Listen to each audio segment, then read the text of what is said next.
आज मैं कन्नौज लोकसभा क्षेत्र में हूं और कन्नौज लोकसभा क्षेत्र में जैसा कि आप जानते हैं समाजवादी पार्टी के राष्ट्रीय अध्यक्ष अखिलेश यादव जी चुनाव लड़ रहे हैं और उनका चुनाव प्रचार करने के लिए गाजीपुर के जंगीपुर विधानसभा से विधायक डॉक्टर वीरेंद्र यादव जी आए हुए हैं।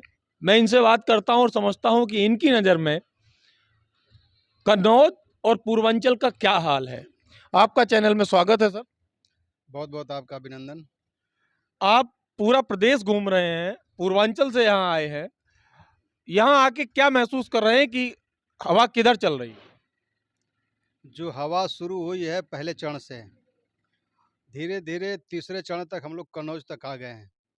2 चरण का चुनाव हो चुका है और 2 चरण के चुनाव में भारी बहुमत के साथ समाजवादी पार्टी जीत रही है। और तीसरे चरण का जो चुनाव होने जा रहा है 13 तारीख को, इसमें पूरा भारतीय जनता पार्टी पूरा क्लीन स्वीप हो रही है। और इसके बाद जैसे आप धीरे धीरे आगे बढ़ेंगे, पूर्वांचल की तरफ जाएंगे, पूरी हवा और तेज हो जाएगी।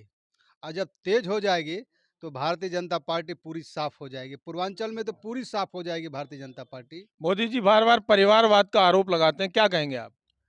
परिवारवाद का आरोप तो खुद भारतीय जनता पार्टी में है। बताइए किसका नाम मैं बताऊं? मैं राजनाथ जी से लेकर कितने लोगों का नाम बताऊं? उनके यहाँ परिवारवाद वाद नहीं है। और परिवारवाद लोग कर क्या रहे हैं? अगर उनके पास परिवार है तो क्यों गरीबों का नुकसान कर रहे हैं? क्यों किसानों का नुकसान कर रहे हैं? क्यों पढ़े हुए लोगों को नौकरी क्यों नहीं दे रहे हैं? शिक्षा महंगी कर दिया, आप कहना ये रोजगार चाह नहीं रहे हैं दे कि रहे हैं। आप ये कहना चाह रहे हैं कि वो मुद्दों से भटकाने का प्रयास कर रहे हैं? और क्या मुद्दों से भटकाने की प्रयास तो कर रहे हैं। हमें चाहिए रोटी कपड़ा मकान। जो गरीब गांव में रहने वाला व्यक्ति है, जो हमारे बेटे और बेटियां हैं, उनको चिकित्सा शिक्षा चाहिए और रोजगार चाहिए। आज तक कोई रोजगार मिला, कोई नौकरी मिली? और नहीं तो 4 साल की नौकरी दे दिए। 4 साल की नौकरी कब, उसकी 4 साल में मान लो नौकरी मिल गई 4 साल वाली, और शादी भी अगर हुई और बच्चे भी अगर, तो आप समझ सकते हैं कि 4 साल में न जवानी समझ में आई, न बुढ़ापा समझ में आया है। 4 साल में वो घर आ जाएगा। समाजवादी पार्टी को किसानों की पार्टी माना जाता है। किसानों के कौन से मुद्दे ऐसे हैं जिन पर आप लोग चुनाव लड़ रहे हैं? किसान की लागत का मूल्य, भारतीय जनता पार्टी ने कहा था कि हम उसकी लागत का मूल्य देंगे, उसकी आय को दुगुना करने का काम करेंगे। लेकिन आय दुगुना नहीं हो पाई, उसका एमएसपी निर्धारण नहीं हो पाया। किसान की जो खाद है, पहले तो ये 50 किलो का देते थे। अब किसानों को, इनको समझ में आया किसान जो है बड़ा भार उठा रहा है, तो 10 किलो कम कर दिया। अब किसान का मूल्य जो है वही है, यानी खाद का मूल्य वही है, 10 किलो कम कर दिया, चोरी कर दिया। तो भारतीय जनता पार्टी किसानों के बिल्कुल हितैषी नहीं है।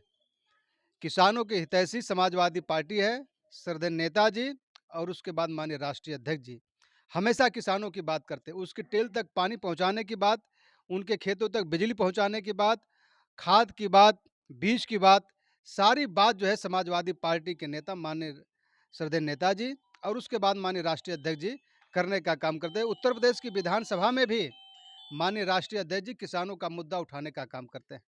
लेकिन उत्तर प्रदेश के माननीय मुख्यमंत्री महोदय, उनको किसानों से कुछ भी लेना देना नहीं है। बहुत बहुत धन्यवाद आपका। अब हमारे साथ जिले के पूर्व जिला पंचायत अध्यक्ष और पूर्व जिला अध्यक्ष राजवीर यादव जी भी हैं। मैं इनसे भी बात करना चाहूँगा। पीडीए का फार्मूला दे रहे हैं माननीय राष्ट्रीय अध्यक्ष जी, क्या कहना चाहेंगे, ये कितना सफल है?